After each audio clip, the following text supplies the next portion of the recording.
Hello, everyone. I hope your semester has been going well and you're getting excited for Thanksgiving break. Hopefully, you'll get to spend some time with family and do some things that you love doing together.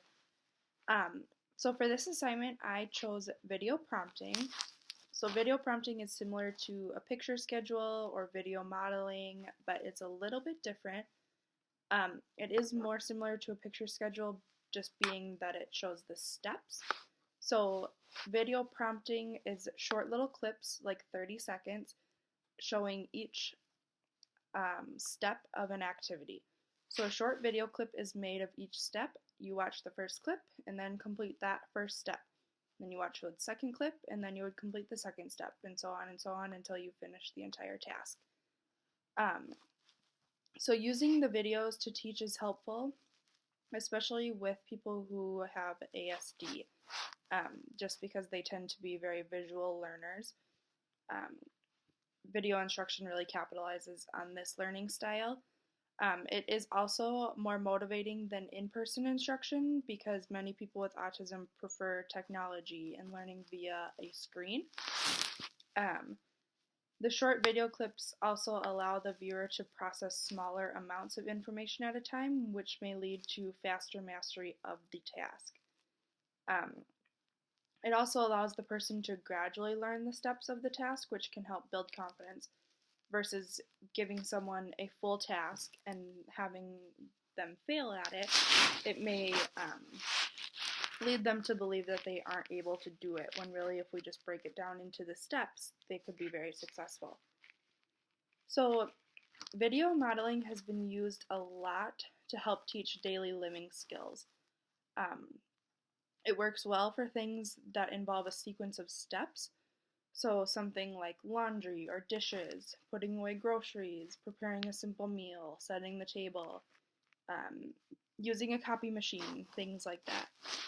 So, the first step in using video prompting is to define exactly which skill you want to teach, and then you list out all of the steps you need to complete that skill. So, it sounds really simple when you think about it, but it's actually quite hard because you have to make sure you have every single step laid out. Otherwise, if you skip a step, it won't work. So, for example, getting ready in the morning. You would brush your teeth, you would wash your face, you would get dressed, and you would brush your hair. And for some, that may be enough, just broken down like that. And for others, you may need to break down getting dressed even more into something like putting your shirt on, putting your pants on, putting your socks on, things like that. This will just depend on how well the individual can learn from video instruction, their current skill level.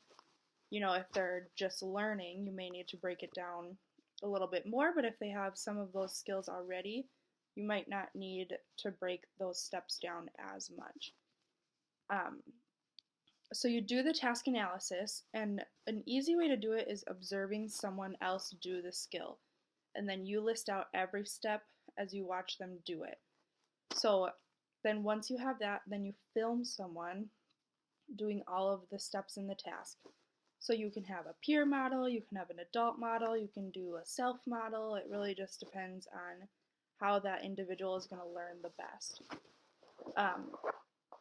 So like you would with any prompt, you want to try to reduce the person's need for it if possible, and have them rely less on the video and complete the steps independently as they get more comfortable and more able. But it is a great thing to use when people are just learning their first skills. So the article that I read was about video prompting with individuals with ASD and learning social skills like cooking, turning on the oven, going grocery shopping, things like that.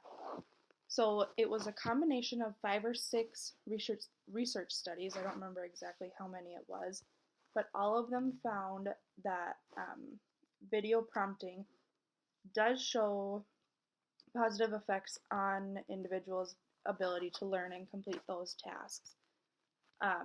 Some of them combined video prompting with video modeling, video prompting with picture schedules, things like that, which did show a greater effect than just video prompting alone. However, video prompting alone was more effective than picture schedules alone, video modeling alone, things like that. So one of their future research steps that I really liked was um, figuring out how to use this technology in a more day-to-day basis versus just in a classroom.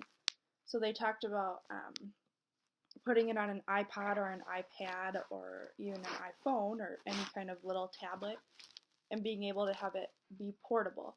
So when people are at the grocery store or something like that, they have those videos with them and are able to watch it while they're there versus just learning the task at school or learning the task at home and not using it in an outside environment.